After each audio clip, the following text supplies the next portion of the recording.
Hello and welcome students. आज हम लोग पढ़ने वाले हैं लाइट, शैडोज एंड रिफ्लेक्शन, जो कि क्लास 6 का एक बहुत ही इंपॉर्टेंट चैप्टर है। तो जब भी हम लाइट की बात करते हैं तो एक सिंपल सा क्वेश्चन आपके दिमाग के अंदर आता होगा कि सर लाइट तो मतलब बल्ब से भी आती है, सूरज से भी आती है, तो बस यही है क्या ये चैप्टर? नहीं। अगर मैं बात करूँ साइंस के टर्म में, साइंटिफिक वर्ड की बात करूँ तो ल्यूमिनस ऑब्जेक्ट, आपकी बुक के अंदर एक वर्ड है दैट इज ल्यूमिनस ऑब्जेक्ट। अब ल्यूमिनस ऑब्जेक्ट जो होते हैं उनका मतलब क्या होता है? तो ल्यूमिनस ऑब्जेक्ट वो वाले ऑब्जेक्ट होते हैं जो खुद से लाइट प्रोड्यूस करते हैं। जैसे कि सन को कोई लाइट देता नहीं है, वो खुद से अपनी लाइट प्रोड्यूस करता है। जैसे कि फायर जब जलती है तो वो खुद अपनी लाइट प्रोड्यूस करती है, किसी से लाइट उधार नहीं लेती। इसी तरीके से जो ऑब्जेक्ट खुद की लाइट प्रोड्यूस नहीं कर सकते लेकिन जब उनके ऊपर लाइट पड़ती है तब वो विजिबल होते हैं, उन्हें हम लोग बोलते हैं नॉन ल्यूमिनस ऑब्जेक्ट। सर कुछ एग्जाम्पल देकर बताओ। अच्छा, एग्जाम्पल ये है कि आप जब बैठे होते हो रूम के अंदर और उस रूम के अंदर मान लो सूरज की रोशनी आती है तब आप विजिबल हो, और जब उस रूम के अंदर सूरज की रोशनी नहीं आती तब आप विजिबल नहीं हो। तो मतलब क्या? मतलब कि आप खुद की लाइट तो प्रोड्यूस कर नहीं रहे। जब आपके ऊपर सूरज की रोशनी पड़ती है तभी तो आप दिखते हो। तो इसका मतलब क्या हुआ? आप एक नॉन ल्यूमिनस ऑब्जेक्ट हो। मतलब कोई भी बच्चा एक नॉन ल्यूमिनस ऑब्जेक्ट है। इनफैक्ट कोई भी ह्यूमन बीइंग एक नॉन ल्यूमिनस ऑब्जेक्ट है। तो यहाँ पर एक चीज़ हमें समझ में आए। और ल्यूमिनस ऑब्जेक्ट कौन से होते हैं? जो खुद की लाइट खुद ही प्रोड्यूस करते हैं। अब यहाँ पर कुछ ऑब्जेक्ट्स, डिफरेंट ऑब्जेक्ट्स की बात हुई है। जैसे कि क्या? एक ट्रांसपेरेंट ऑब्जेक्ट की बात हुई है। तो जो ट्रांसपेरेंट ऑब्जेक्ट होते हैं इनके थ्रू लाइट पास हो पाती है और इनसे हम लोग क्लियरली देख सकते हैं, मतलब एक साइड से दूसरी साइड इनसे क्लियरली देख सकते हैं। एग्जाम्पल है क्लीन ग्लास को जब आप ग्लास के पीछे खड़े होते हो और ग्लास की दूसरी साइड देख रहे होते हो तो आपको क्लियरली सारी चीज़ें दिख रही होती हैं। वो अलग बात है कि ग्लास थोड़ा गंदा हुआ, साफ नहीं हुआ, तो उस केस में डिफरेंस हो सकता है, लेकिन ग्लास से हम लोग क्लियरली देख सकते हैं। दूसरे ऑब्जेक्ट होते हैं ओपेक ऑब्जेक्ट। तो ये जो ओपेक ऑब्जेक्ट होते हैं इनके थ्रू लाइट पास नहीं हो पाती। मतलब क्या? इनके अंदर से हम लोग नहीं देख सकते। जैसे कि डोर, आपके घर में जो दरवाज़ा होगा, मान लो अगर वो कांच का नहीं है, लकड़ी का है या फिर लोहे का है, तो उसके आर पार क्या आप देख सकते हो उसके पीछे कौन खड़ा है? विदाउट ओपनिंग इट नहीं देख सकते आप। So that is an opaque object. आगे है ट्रांसल्यूसेंट ऑब्जेक्ट। तो ट्रांसल्यूसेंट ऑब्जेक्ट वो वाले ऑब्जेक्ट होते हैं जिनसे कुछ लाइट पास होती है लेकिन क्लियरली हम लोग नहीं देख सकते, बिल्कुल क्लियरली चीज़ें नहीं दिख सकती हमें। जैसे क्या हमने ग्लास के केस में देखा था कि अगर ग्लास वाली विंडो थी हमारी तो हम विंडो के आर पार देख सकते हैं बहुत ही आसानी से। बट अगर मान लो हमारी जो वो विंडो है उसके ऊपर ट्रांसल्यूसेंट ग्लास लगा हुआ है तो उस विंडो से जस्ट लाइट आ सकती है लेकिन हम लोग क्लियरली बाहर नहीं देख सकते।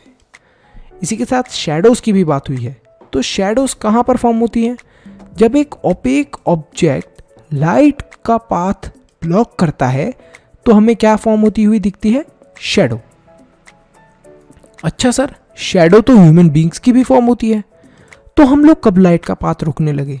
अच्छा, रोकते तो हो आप लोग। क्या आपके अंदर से लाइट पास हो जाती है? नहीं होती। तो अगर आपके अंदर से लाइट पास नहीं होती तो आप कैसे ऑब्जेक्ट हुए? Opaque object.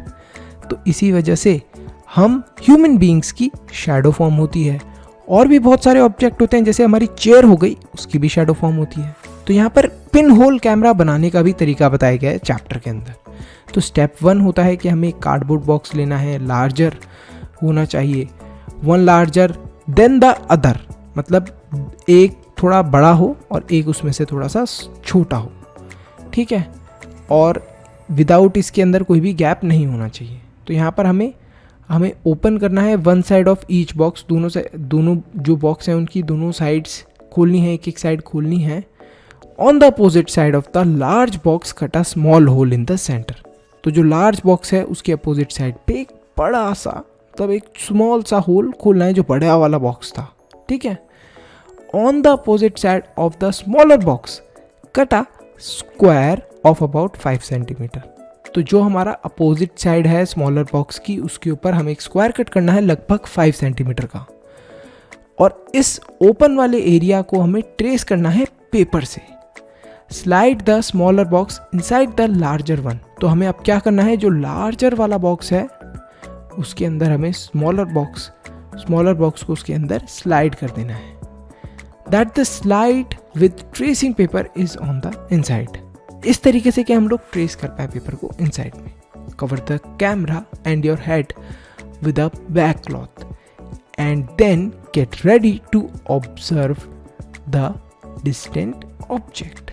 तो इसकी हेल्प से हम लोग क्या कर सकते हैं, डिस्टेंट ऑब्जेक्ट को क्या कर सकते हैं, डिस्कवर कर सकते हैं, देख सकते हैं। तो ये सिंपल एक पिन होल कैमरा का प्रोसेस था बनाने का।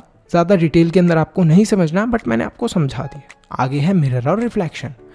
तो हम लोगों ने मिरर तो देखा ही है, रोज़ हम लोग मिरर को यूज़ करते हैं। तो जो इमेज हम लोग मिरर के ऊपर देखते हैं उसे हम लोग क्या बोलते हैं, रिफ्लेक्शन। और जो मिरर है वो डिफ्लेक्ट करता है डायरेक्शन ऑफ लाइट, मतलब जो डायरेक्शन होती है लाइट की उसको वो क्या करता है, डिफ्लेक्ट करता है अपने से। मतलब मिरर के ऊपर जो भी लाइट पड़ती है उसको क्या कर देता है, डिफ्लेक्ट कर देता है। स्ट्रेट लाइट आई तो उसको क्या कर दिया, थोड़ा सा टेढ़ा घुमा देता है मिरर। तो मिरर के बारे में भी हमें पता चला। अब इस चैप्टर के अंदर बहुत सारे हमने इंपॉर्टेंट पॉइंट्स कवर कर लिए। छोटा सा ही चैप्टर था, इंपॉर्टेंट जो चीज़ें थी आपके एग्जाम में आती है वो हमने कवर करी। देखते हैं, ल्यूमिनस ऑब्जेक्ट के बारे में हमें पता चला, मिरर के बारे में पता चला, ओपेक के बारे में, पिन होल कैमरा, रिफ्लेक्शन के बारे में, शैडो के बारे में, ट्रांसलूसेंट और ट्रांसपेरेंट के बारे में भी हमें पता चला। तो बहुत सारी चीज़ें थी। हमने बेटा ये पूरा चैप्टर पढ़ा है जो भी है, शुरू से लेके लास्ट तक। तो आई होप आपको समझ में आया होगा। बहुत शॉर्ट में मैंने आपको करके समझाया है। तो फटाफट इस वीडियो को लाइक कर दो अगर आपको समझ में आया है। इसी के साथ मैं आपसे क्वेश्चन पूछना चाहता हूँ, और क्वेश्चन है कि can you think of creating a shape that would give a circular shadow if held in one way and a rectangular shadow if held in another way. तो एक ये क्वेश्चन है सिंपल सा, इसको आंसर करने की कोशिश करो। सो आई होप आपको ये चैप्टर अच्छे से समझ में आया हो। वीडियो को लाइक करिए, चैनल को सब्सक्राइब करें, मनुष्य ज्ञान लेते रहें। Bye bye, till then, see you in the next video.